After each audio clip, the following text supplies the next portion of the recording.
नमस्कार साथियों, मैं हूं अंकित कुमार साहू राजवीर और हाजिर हूं अपने channel UGC CBSE net English literature के साथ। दोस्तों, मैं एक मुस्कान के साथ हाजिर हूं आपके साथ। मैं हर रोज़ बात करता हूं लेकिन थोड़ा सीरियसली बात करता हूं और आज भी मैं सीरियसली ही बात करूंगा। एक्चुअली में बहुत सारे लोगों की जो इंक्वायरी थी कि आप वो डालें, आप लिटरेरी टर्म्स पर कुछ डालें, तो मैं लिटरेरी टर्म्स को आज लेकर के हाजिर हूँ आपके साथ। दोस्तों आपके प्यार, लाड़ और दुलार ने मुझे बहुत कुछ बनाया और मैं आपके साथ हूँ, आप मेरे साथ हैं। ये हमारा आपका जो जुड़ना है, हम जो एक दूसरे से ये बातें करते हैं लिटरेचर की, तो मुझे अच्छा लगता है कि मैं आप लोगों के बीच में शेयर करूँ। मुझे पता है कि मैं बहुत बड़ा विद्वान नहीं हूँ, लेकिन जो भी हूँ, जितना थोड़ा बहुत जानता हूँ, तो वो सब आपके साथ दोस्तों शेयर करता हूँ। जहाँ तक लिटरेरी टर्म्स की बात रही दोस्तों, तो लिटरेरी टर्म्स में कुछ सेलेक्टेड आपसे पूछे जाते हैं ऑलवेज, और जो सेलेक्टेड पूछे जाते हैं ज़्यादातर, तो मैंने उनको कलेक्ट करने की, एक ही जगह पर कलेक्ट करने की कोशिश की है दोस्तों। और लिटरेरी टर्म्स पर मैं एक वीडियो और बना दूंगा। एक तो ये तो पहला है और इसके बाद भी मैं एक वीडियो बनाऊंगा, तो वो आपको मतलब लगभग काफ़ी आपके एग्ज़ाम को कवर कर देगा दोस्तों।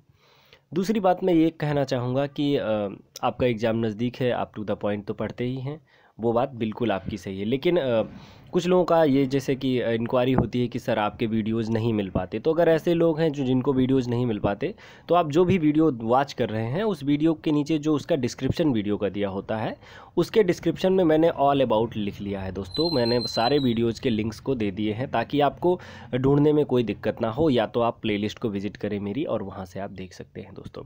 बातें आपकी हमारी बहुत हुई और इन बातों में समय नहीं नष्ट करते हम लोग, और बात करेंगे आज बेहतरीन लिटरेरी टर्म्स के बारे में दोस्तों। और ये लिटरेरी टर्म्स मैं तो उम्मीद के साथ यही हमेशा लेकर के आता हूँ, जो भी कलेक्शन रहता है, कि आपके एग्ज़ाम में ये सारे आ जाएं, और इनमें से सारे ना आए तो कुछ तो आ ही जाएं दोस्तों। तो एक बेहतरीन डिलीवरी के साथ, एक बेहतरीन परफॉर्मेंस के साथ दोस्तों, जो आपने मुझे ऊर्जा दी, उस ऊर्जा के साथ मैं शुरू करता हूँ आज का वीडियो लिटरेरी टर्म्स पर दोस्तों। लिटरेरी टर्म्स में दोस्तों ये जो बहुत सारे आपके जो टॉपिक्स पढ़ते हैं डिफरेंट टाइप के, तो उनमें कुछ पॉइंट्स ऐसे दिए होते हैं। टर्म्स का मतलब यही होता है जैसे कि आपकी कोई मीनिंग होती है एक। आप देखते होंगे कि जब कोई भी बुक पढ़ते हैं तो कोई वर्ड आता है आपके सामने, वो जो वर्ड आता है तो वर्ड आपके माइंड में कुछ क्रिएट करता है, तो वो एक टर्म बन के आता है। मतलब एक छोटा सा वर्ड होगा लेकिन उसकी मीनिंग जो होगी वो काफ़ी ब्रॉड होती है दोस्तों। तो इसी को हम टर्म्स से डिफाइन करते हैं। इस संबंध में बात करना तो बहुत इम्पॉर्टेंट नहीं, इम्पॉर्टेंट ये है कि क्या हमारे लिए महत्वपूर्ण है इस वक्त। तो इस वक्त महत्वपूर्ण है, जैसे कि अरिस्टोटल ने अपने पोइटिक्स में ट्रेजेडी की डिफिनीशन दी। Tragedy is an imitation of an action that is serious, complete and of certain magnitude. आगे है दोस्तों, the language embellished with each kind of artistic ornament, several kind being found in the separate part of the play through pity and fear arousing proper purgation of these emotions करके, ऐसी मतलब उनकी definition actually में exact मुझे words याद नहीं है, लेकिन यही है tragedy in an imitation of an action. दोस्तों अरिस्टोटल ने अपने वर्क पोइटिक्स में ये डिफिनेशन दी ट्रेजेडी की, और ट्रेजेडी को उन्होंने डिफाइन किया। एक्चुअली में ट्रेजेडी को उन्होंने डिफाइन करते हुए बताया कि ये एक्शन इमिटेशन होता है किसी एक्शन का। जैसे कि दोस्तों कोई भी कहानी लिखी गई, मान लीजिए मैकबेथ लिखी गई विलियम शेक्सपियर की, तो मैकबेथ जो है अगर किसी क्रॉनिकल से प्रभावित है, हॉलिंसेट क्रॉनिकल से प्रभावित है ये। अब हॉलिंसेट क्रॉनिकल में मैकबेथ का एक्चुअली जो जिक्र है, तो उसके मतलब एक्शंस को, उसके जो कार्य थे, उसकी जो डीड्स थी, उन डीड्स को शेक्सपियर साहब ने नकल की, उनको देखा, उनको समझने की कोशिश की। तो उनके एक्शन का दोस्तों क्या हो गया, ये एक्शन थे मैकबेथ के और इमिटेट कर लिया आपके शेक्सपियर साहब ने। वो जो एक्शंस थे कुछ सीरियस थे, कुछ कंप्लीट थे, और इसमें बहुत सारी चीज़ें, जैसे कि बहुत सारी सीन्स थे, बहुत सारे पार्ट थे, बहुत सारे लाइफ के पार्ट को जो डील किया गया। फिर बाद में दोस्तों एक ट्रेजिक फ्ला आएगा, और उसके बाद जो है दोस्तों आपका जो हीरो होगा, या तो एक्चुअली में जब पोएटिक जस्टिस होगा, तो या तो हीरो अगर उसने कुछ गलत किया है तो जो भी गलत होगा वो पनिश्ड किया जाएगा, और जो अच्छा होगा उसको रिवार्ड दिया जाएगा। तो ऐसे करके एंडिंग होगी। तो ये एक्चुअली में बात की आपके अरिस्टोटल जी ने। अरिस्टोटल जो थे तो उन्होंने प्लॉट को ज़्यादा महत्व दिया था। उन्होंने कहा कि प्लॉट ज़्यादा महत्वपूर्ण होता है आपकी ट्रेजेडी में, ना कि कैरेक्टर को उन्होंने सेकेंडरी प्लेस दिया और प्लॉट को फर्स्ट। लेकिन दोस्तों शेक्सपियर ने इसके विपरीत किया। शेक्सपियर ने कहा कि कैरेक्टर जो होता है वो पहला होता है। कैरेक्टर इज डेस्टिनी जो वर्ड दिया उन्होंने शेक्सपियर ने, तो वो यहीं से दिया कि कैरेक्टर इज डेस्टिनी, यानी कि कैरेक्टर जो होता है वो फर्स्ट है, और जो प्लॉट और इंसिडेंट है आपके वो सेकेंडली प्लेस पर होते हैं। लेकिन दोस्तों अरिस्टोटल ने प्लॉट को पहला कहा और कैरेक्टर को सेकेंडरी कहा दोस्तों। तो ये तो बात आपको समझ में आ गई होगी। अगला पॉइंट है दोस्तों डीकंस्ट्रक्शन, जो एक थियरी है। डीकंस्ट्रक्शन एक जो है लिटरेरी थियरी है और इस थियरी के जो प्रोपाउंडर हैं वो हैं जैक्स डेरिडा। दोस्तों इस संबंध में हम आगे की जो मैं बहुत डिटेल्ड बात करूं तो वो मुझे नहीं लगता कि मैं बात करूं, लेकिन हाँ, डीकंस्ट्रक्शन जो थियरी है, कंस्ट्रक्शन मतलब होता है किसी चीज़ का बनाव, लेकिन डीकंस्ट्रक्शन उसको तोड़ करके उसके पार्ट में उसको डिवाइड करके उस चीज़ को समझना, तो दैट इज ये जो थियरी है जैक्स डेरिडा जी ने दी है। दोस्तों अगला पॉइंट है जो हमारा पैरोडी का है। Parody a humour and often satirical imitation. जो पैरोडी होता है दोस्तों, तो क्या होता है, एक ह्यूमरस या फिर ऑफन सटारिकल इमिटेशन होती है, किसी के स्टाइल की या पर्टिकुलर वर्क की जो है इमिटेशन होती है। कुल मिला के पैरोडी से आप मतलब समझ लीजिए कि किसी भी वर्क की, किसी पोएट आथर के वर्क की इमिटेशन करना या फिर उसके स्टाइल को इमिटेशन करना। इसका बेहतरीन एक एग्जांपल है जो आपके रिचर्डसन है। तो रिचर्डसन ने पामेला नाम का जो है वर्क लिखा और पामेला की नकल की आपके हेनरी फील्डिंग साहब ने, और हेनरी फील्डिंग ने लिखा सामेला। तो दोस्तों ये जो पामेला की जो नकल सामेला में हुई, दैट इज कॉल्ड पैरोडी, यानी कि उन्होंने एक्शन या फिर उनके स्टाइल का जो इमिटेशन किया, दैट इज कॉल्ड पैरोडी। दोस्तों अगला पॉइंट जो है वो है कर्टेन रेजर। जैसे कि आप देखते होंगे कि ग्रामीण क्षेत्र में बहुत सारे दोस्तों ये जो टर्म्स होते हैं ना, एक्चुअली में आप लोग बहुत, जैसे हम लोग हैं उनको तो बहुत डिफरेंट तरीके से ट्रीट करने लगते हैं, लेकिन इनको आप डिफरेंट ना ट्रीट करके अपने हमेशा रोज़मर्रा की लाइफ से जोड़ने की हमेशा कोशिश करें। जैसे कर्टेन रेजर है दोस्तों, क्या होता है एक्चुअली में कि जैसे ग्रामीण क्षेत्रों में, मैं ऐसे एक उदाहरण से बताता हूँ, जैसे ग्रामीण क्षेत्रों में या फिर कहीं शहरी क्षेत्र में रामलीला का मंचन हो रहा है, तो रामलीला हो सकता है शुरू होने से पहले, उसके पहले कोई छोटा सा इंसिडेंट दिखा दिया जाए या छोटी सी कोई कहानी को जो है कुछ कैरेक्टर्स के माध्यम से आपके सामने स्टेज में रिप्रेजेंट कर दिया जाए। तो कर्टेन रेजर एक्चुअली में ये कहा जाता है ना कि ये प्रिपरेशन है कि अब जो हमारा एक्शन है या हमारा जो ड्रामा है वो परफॉर्म होने वाला है इस स्टेज पर, इस संबंध में होगा, लेकिन उसके पहले ये एक छोटा सा आपके लिए ट्रेलर है, ये छोटी सी आपके लिए एक कोई भी छोटा सा इंसिडेंट आपको दिखा दिया जाता है, that is called curtain raiser, a short play before the play. अगला पॉइंट है दोस्तों working class novel is known as proletarian. दोस्तों जो वर्किंग क्लास के लिए जो नॉवेल्स लिखे गए, जैसे कि वर्किंग क्लास के लिए जो आपके नॉवलिस्ट रहे, तो वो आपके जैसे कि आपके टॉमस हार्डी रहे हों या फिर चार्ल्स डिकेंस जैसे व्यक्ति रहे हों, तो इन्होंने वर्किंग क्लास के लिए लिखा एक्चुअली में, और वर्किंग क्लास के साथ इनकी सहानुभूति रही। मुल्कराज आनंद जी ने भी वर्किंग क्लास के लिए लिखा। तो जो गरीबों के लिए यानी कि डाउन ट्रोडन पीपल्स के लिए जो नॉवेल्स लिखे जाते हैं उनको हम प्रोलिटेरियन श्रेणी में रखते हैं, प्रोलिटेरियन श्रेणी में, प्रोलिटेरियन नॉवेल भी उनको हम कहते हैं दोस्तों। लेकिन अगर यही अरिस्टोक्रेटिक सोसाइटी के लिए लिखा जाए दोस्तों, तो हम उसको प्रोलिटेरियन ना कह करके हम उसको कहते हैं बर्गिस ड्रामा। वो बोलते हैं बर्गिस ड्रामा। एक्चुअली में जो प्रोलिटेरियन और बर्गिस वर्ड जो है ना, ये कार्ल मार्क्स जी ने दिया था अपने फिलॉसफी में। कम्युनिज्म की जो फिलॉसफी दी है उन्होंने, उस कम्युनिज्म की फिलॉसफी में उन्होंने ये सारी बातें की थी दोस्तों। क्लोजेड ड्रामा, एक क्लोजेड ड्रामा जो टर्म होता है, जैसे कि टॉमस हार्डी का है क्लोजेड ड्रामा। तो जो क्लोजेड ड्रामा दोस्तों होता है, तो वो क्या होता है, ड्रामा टू बी रेड, यानी कि ऐसा ड्रामा जिसको सिर्फ पढ़ा जाता है, बल्कि ड्रामा का जो मेन एलिमेंट होता है दोस्तों, वो तो आप जानते हैं कि एक्शन होता है, और सबसे जो महत्वपूर्ण इम्पॉर्टेंट जो होता है ड्रामा में, वो होता है दोस्तों कॉन्फ्लिक्ट। अगर कॉन्फ्लिक्ट नहीं है ड्रामा में, without conflict there is no drama. Conflict ही होता है जो आपके एक्शन को बढ़ाने का कार्य करता है दोस्तों।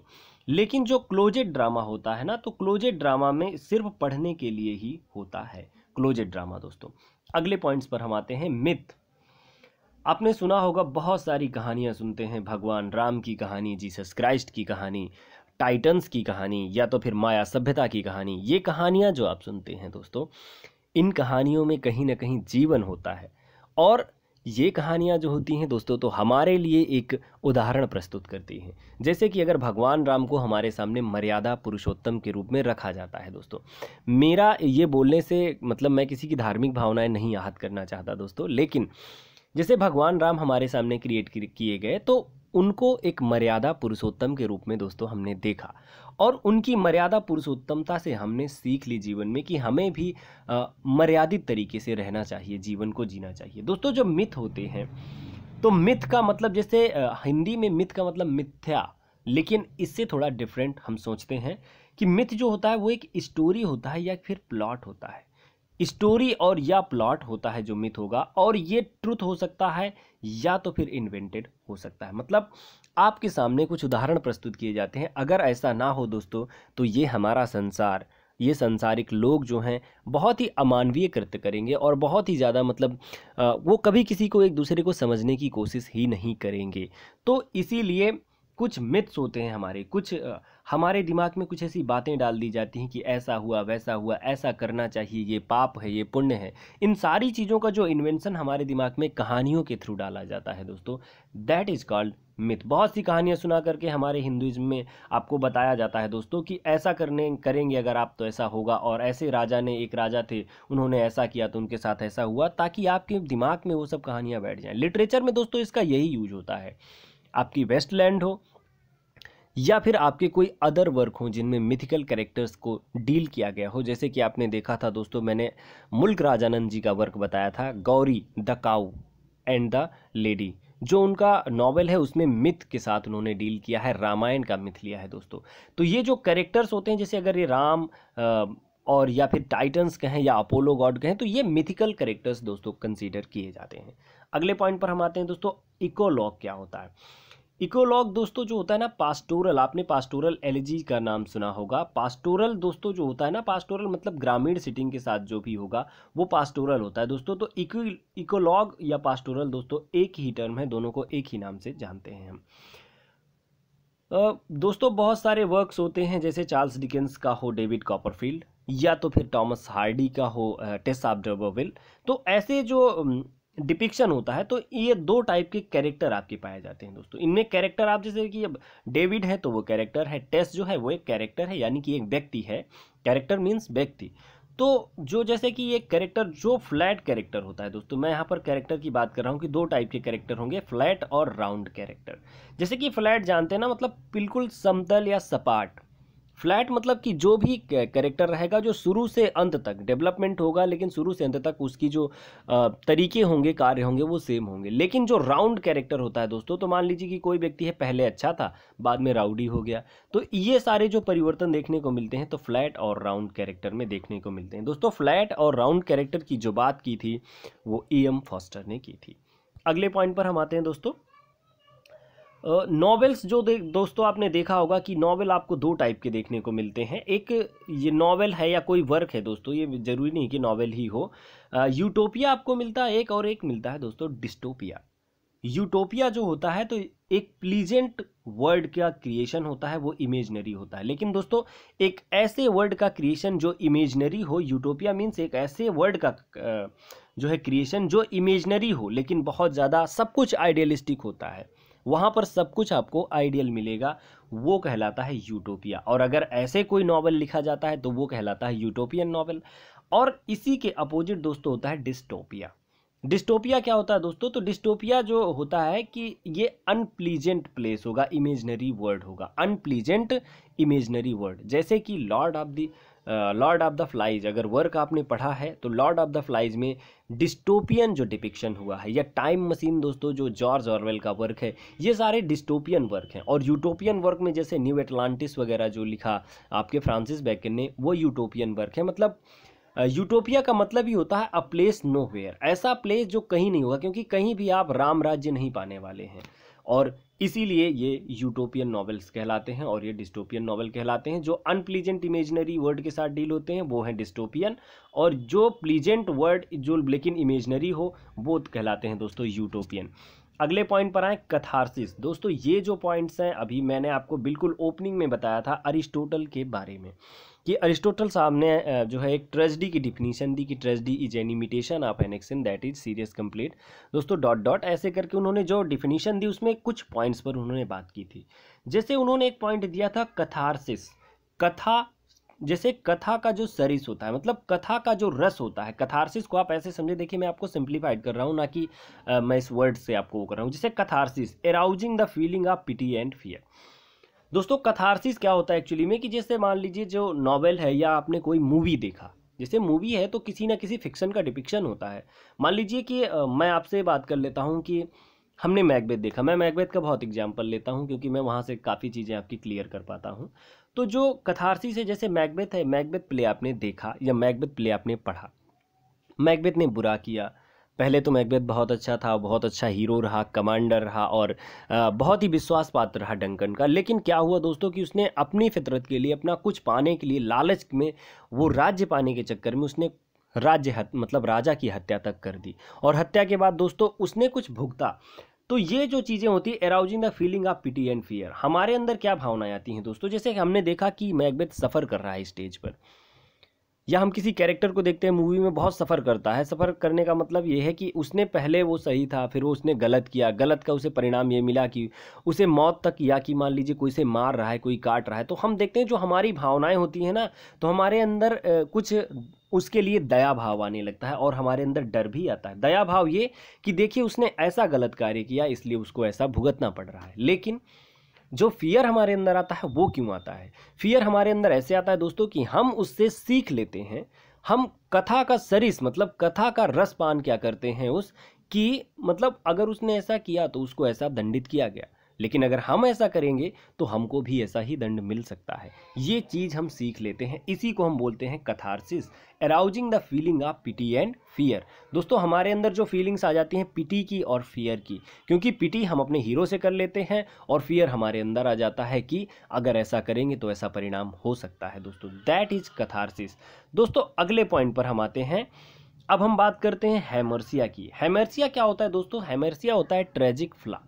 जो भी आपका हीरो कोई भी होगा, जैसे मान लीजिए मैकबेथ है, तो मैकबेथ में एक ट्रेजिक फ्ला है। वो ट्रेजिक फ्ला क्या है? वॉल्टिंग एम्बिशन या ओवर एम्बिशन। दोस्तों वो बहुत ज़्यादा एम्बिशियस है, वो बनना चाहता है, राजा बनना चाहता है। वो अपनी जो है, जो उनकी वाइफ है लेडी मैकबेथ, उसको उन्होंने भी उसको काफ़ी टेम्प्ट किया। उसके पहले विचेज ने, 3 विचेज ने, उन्होंने बहुत टेम्प्ट किया कि तुम राजा बनोगे, और उसके दिमाग में ये बात आ गई कि मैं राजा बनूंगा। तो अब राजा बनने के लिए उसने प्रयत्न करना शुरू कर दिया।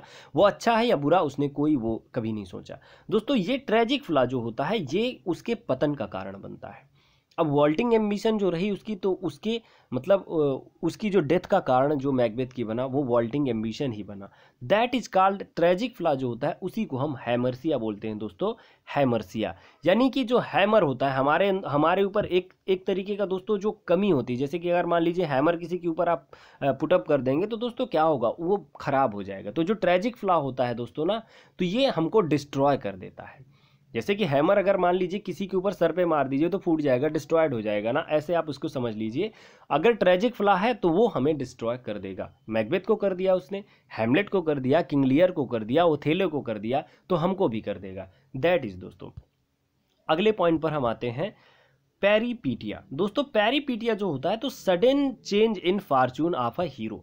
सडन चेंज होता है फॉर्चून ऑफ अ हीरो में। जो पेरीपीटिया जो वर्ड है दोस्तों ना, तो इसको आप ऐसे समझें कि प्री रिपीटिया, मतलब एकदम सडन चेंज हो जाता है। कोई पहले की कोई घटना ऐसे सामने आ जाती है जिससे कुछ सीख मिलने लगती है। मैं उदाहरण लेता हूं दोस्तों ओडिपस द रेक्स का।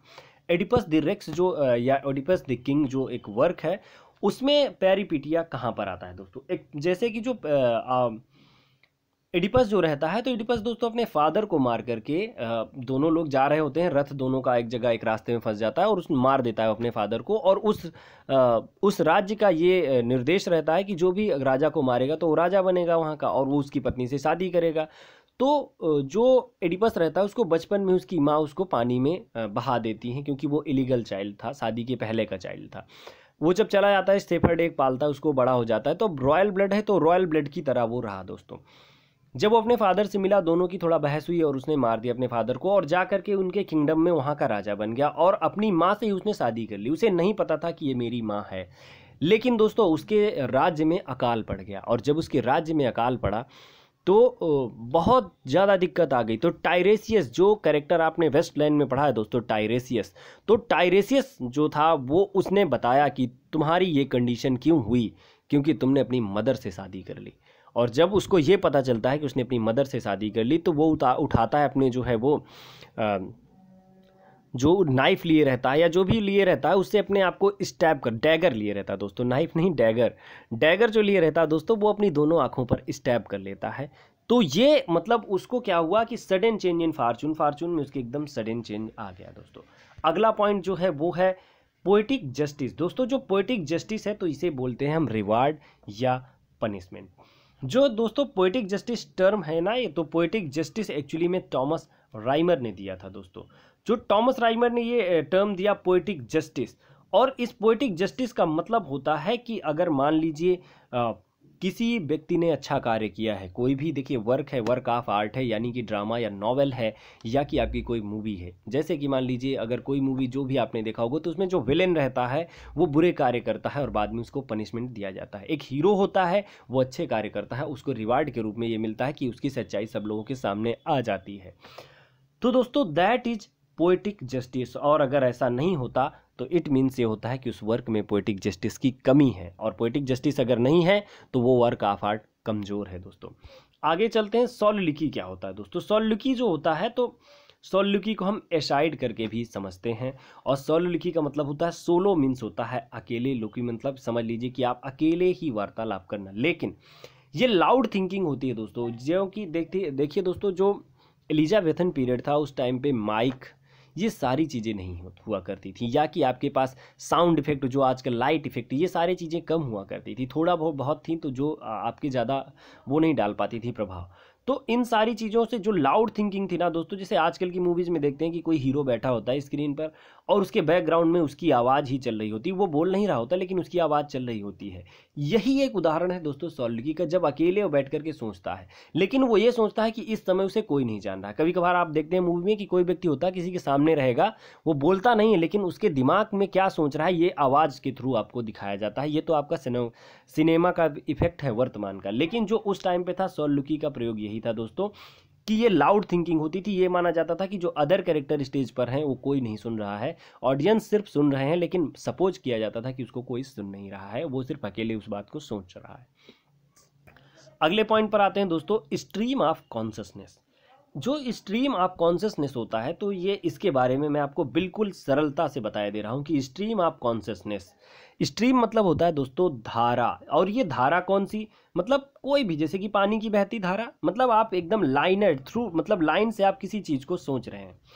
कॉन्शसनेस मतलब आपका माइंड कॉन्शस है, मतलब आप जागरूक हैं। यानी कि स्ट्रीम ऑफ कॉन्शसनेस दोस्तों होता है कि आप धारा प्रवाह विचारों में चले जा रहे हैं, फ्लो आपका जो विचारों का है वो चलता जा रहा है, और मतलब आप अवेयर भी हैं, और ये वर्किंग माइंड से आप कर रहे हैं दोस्तों, स्ट्रीम ऑफ कॉन्शसनेस। और स्ट्रीम ऑफ कॉन्शसनेस जो टेक्निक के जन्मदाता कौन है दोस्तों, वो हैं विलियम जेम्स। विलियम जेम्स ने एक बुक लिखी थी प्रिंसिपल ऑफ साइकोलॉजी, और प्रिंसिपल ऑफ साइकोलॉजी में ही दोस्तों उन्होंने टर्म दिया था स्ट्रीम ऑफ कॉन्शसनेस, और इस टर्म को यूज किया था उनके भाई हेनरी जेम्स ने यूलिसिस जैसे वर्क में दोस्तों। वर्जीनिया वुल्फ ने भी इस स्ट्रीम ऑफ कॉन्शसनेस टेक्निक पर लिखा, और विलियम फॉकनर ने भी स्ट्रीम ऑफ कॉन्शसनेस टेक्निक पर लिखा है दोस्तों।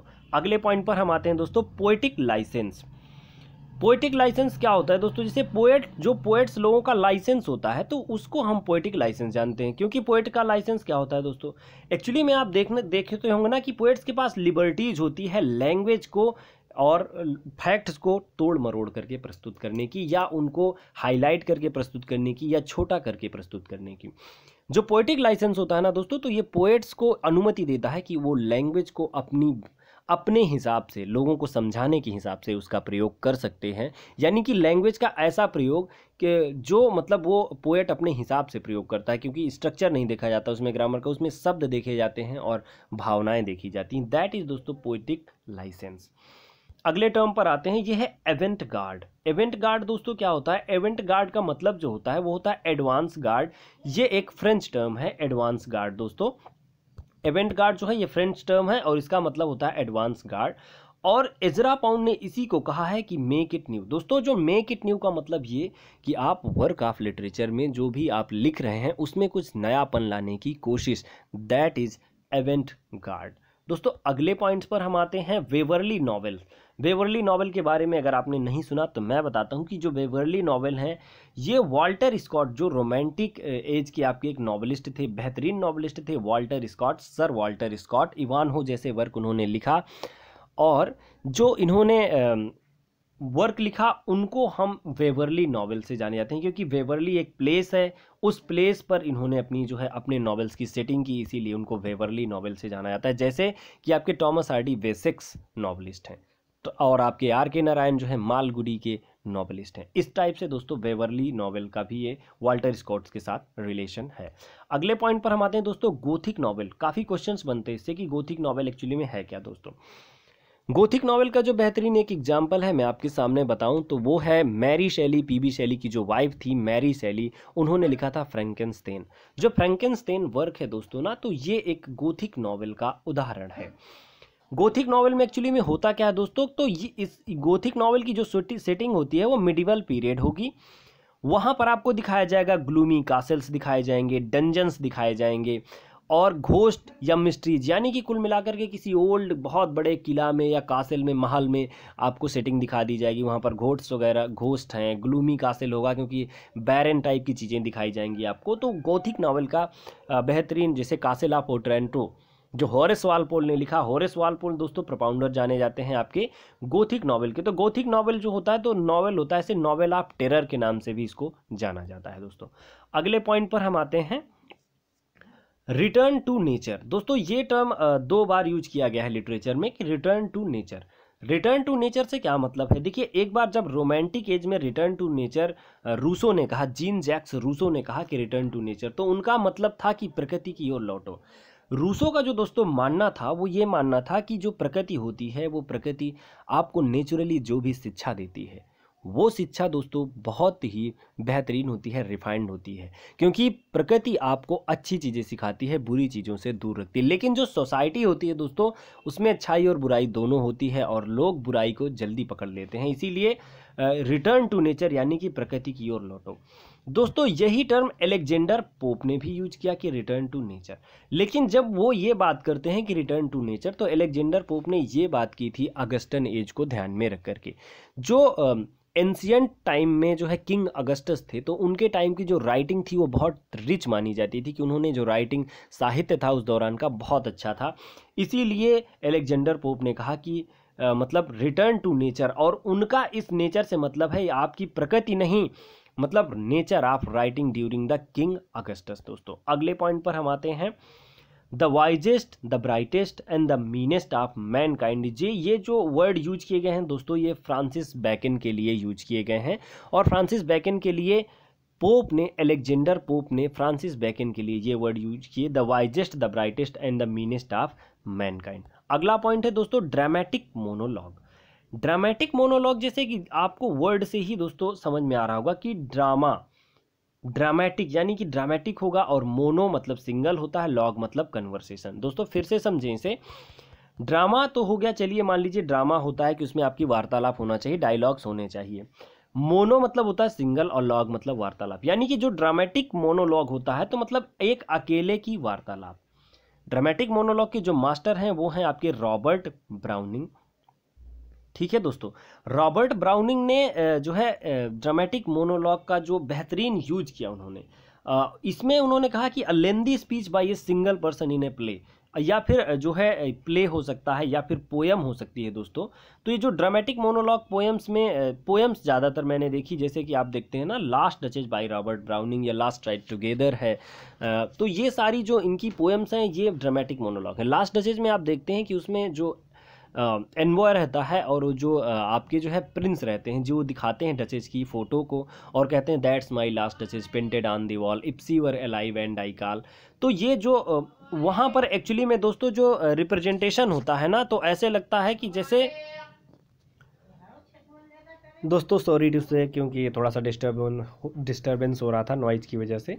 जो ड्रामेटिक मोनोलॉग होता है इसके मास्टर हैं दोस्तों रॉबर्ट ब्राउनिंग, और रॉबर्ट ब्राउनिंग ने जो ड्रामेटिक मोनोलॉग्स लिखी तो उसमें उन्होंने दिखाने की कोशिश की, जैसे लास्ट डचेस है उनका, तो उसमें जो ड्यूक है, तो ड्यूक जो है वो बताता है, एनवॉय को बताता है, जो बगल की काउंटी से आया हुआ है उसको बताता है कि दैट्स माय लास्ट डचेस, यानी कि कुल मिलाकर के सिर्फ उसमें ड्यूक दिखाई देता है और बस सिर्फ एक्शन वगैरह दिखाई देते हैं एनवॉय के कि हाँ वो ये पूछना चाहता है, वो उधर देख रहा है, बस ये सारी चीज़ें सिर्फ डिस्क्रिप्शन से पता चलती हैं। तो जो ड्रामेटिक मोनोलॉग के मास्टर थे वो दोस्तों रॉबर्ट ब्राउनिंग थे, और ये ड्रामेटिक मोनोलॉग जो होता है दोस्तों एक अकेले व्यक्ति की कन्वर्सेशन ही होती है।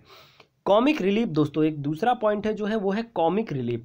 जब आपका ड्रामा चलता है दोस्तों स्टेज पर, तो एक्चुअली में बहुत सारी ब्लड शेड हो जाती है या बहुत सारा मतलब पैथेटिक कंडीशंस को दिखाया जा रहा होता है स्टेज पे, तो उस दौरान थोड़ा सा लोग अपने आप को कुछ जॉबियल मूड में ले आ पाएँ, उस दौरान ये कॉमिक रिलीफ यूज किया जाता था। आजकल मूवीज़ में आप देखते होंगे कि बहुत सारे इंसिडेंट्स होते हैं, इंसिडेंट्स को आप देखते हैं चल रहे हैं, उसके बाद बीच में लोगों को थोड़ा सा कॉमेडी टाइप की जो मिक्स कर दी जाती है, दैट इज़ दोस्तों कॉमिक रिलीफ। जो कॉमेडी आपके बीच में मिक्स होती है जिससे कि आप थोड़ा सा हंसें, आप उस चीज़ से थोड़ा सा बाहर आएँ, उसके बाद फिर वही सीन चलने लगता है। जैसे कि आप मैकबेथ में देखते हैं जो पोर्टर सीन है वो जो है कॉमेडियन टाइप का है, और इसी तरह ग्रेव डिगर सीन है जो उसमें आपके हैमलेट में, वो तो ये दोस्तों कॉमिक रिलीफ के रूप में यूज किए जाते हैं।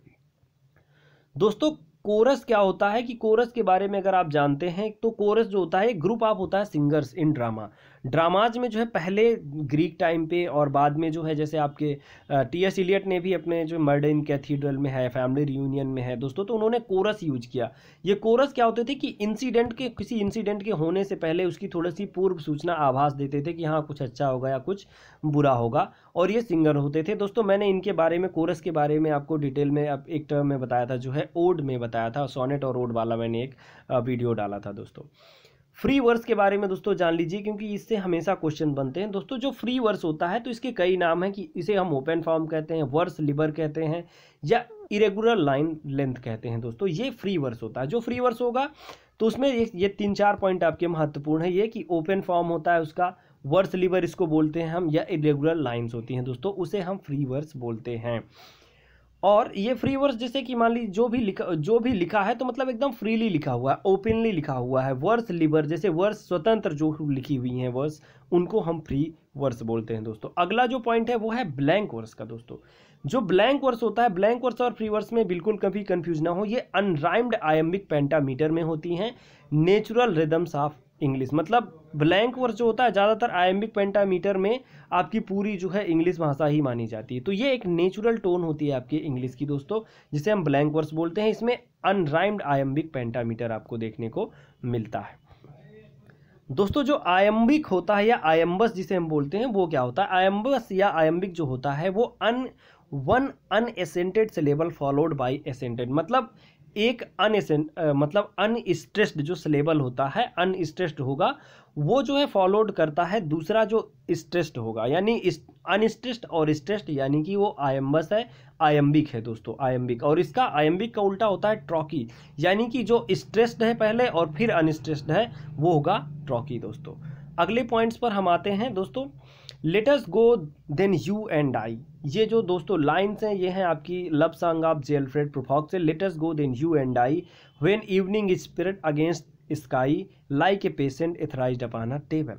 दोस्तों ये जो लाइन्स हैं ये दोस्तों देखिए फ्री वर्स में लिखी हुई है। मैंने बताया ना कि जो वर्स लिवर होती है फ्री वर्स, इसमें कोई राइमिंग नहीं मिलेगी दोस्तों। इसमें आई है, इसमें स्काई है, इसमें टेबल है, तो इस तरीके से दोस्तों राइमिंग जो होती है ना एक्चुअली में फ्रीली लिखी होती है, कहीं भी कोई वर्ड आपका डाल दिया जाएगा, छोटी लाइन हो सकती है, बड़ी लाइन हो सकती है, दैट इज फ्री वर्स दोस्तों। अगले पॉइंट्स पर हम आते हैं। टेर्जा रीमा दोस्तों, जो टेर्जा रीमा होता है जिसे टेर्जा TERZA टेर्जा रीमा, टेर्जा रीमा को आप 3 लाइन से हमेशा कंसीडर करें। टेर्जा 3 यानी T3 से आप इसको कंसीडर करें। ये जो स्टेंजा होता है 3 लाइन का जो स्टेंजा होता है उसे हम दोस्तों टेर्जा रीमा बोलते हैं। अगला पॉइंटर है स्पेंसरियन स्टेंजा हैज़ 9 लाइन्स। मैंने दोस्तों हमेशा अपने लेक्चर में एक बात बताई थी आपको ROS की। ये ROS एक्चुअली में है क्या दोस्तों, आइए जान लेते हैं। R का मतलब है दोस्तों राइम रॉयल, ओ का मतलब है दोस्तों ओटवा रीमा, और एस का मतलब है स्पेंसरियन स्टेंजा दोस्तों, एस का मतलब है स्पेंसरियन स्टेंजा। तो ये 7, 8, 9 ROS दोस्तों और 7, 8, 9, यानी कि अगर राइम रॉयल है दोस्तों तो उसमें 7 लाइन होंगी, ओटवा रीमा है तो उसमें 8 लाइन होंगी, और स्पेंसरियन स्टेंजा है दोस्तों तो 9 लाइन होंगी। और स्पेंसरियन स्टेंजा की जो 9वीं लाइन होती है दोस्तों उसे हम बोलते हैं alexandrine. Last line of Spenserian stanza is known as alexandrine, यानी कि जो स्पेंसरियन स्टेंजा में 9 लाइन्स होती हैं उनमें से जो लास्ट लाइन आती है उसे हम बोलते हैं एलेक्जेंड्राइन दोस्तों। और कपलेट दोस्तों लास्ट, ये मेरे इस वीडियो का लास्ट टर्म है कपलेट। कपलेट जैसे कि विलियम शेक्सपियर ने अपनी उसमें यूज किया जो है सोनेट्स में, क्योंकि उनकी सॉनेट्स में 4-4 लाइन के जो है क्वार्टेन, और क्वार्टेन के बाद कपलेट मिलता है आपको दोस्तों। तो ये जो क्वार्टेन और कपलेट मिलता है, तो उसी कपलेट जो होता है दोस्तों वो लास्ट होता है, और कपलेट में 2 लाइन होंगी दोस्तों जो एक दूसरे से राइम करती हुई होती हैं। दोस्तों इस वीडियो के लिए इतना ही। अगले वीडियो में मैं आपसे मिलूंगा और आपसे फिर बातें करूंगा, फिर आपके साथ कुछ इंपॉर्टेंट टॉपिक्स को डील करूंगा, और आप बेहतरीन तैयारी करें और मेरे साथ जुड़े रहें। आपका बहुत बहुत धन्यवाद, शुक्रिया। कमेंट करना और लाइक करना, सब्सक्राइब करना बिल्कुल ना भूलें।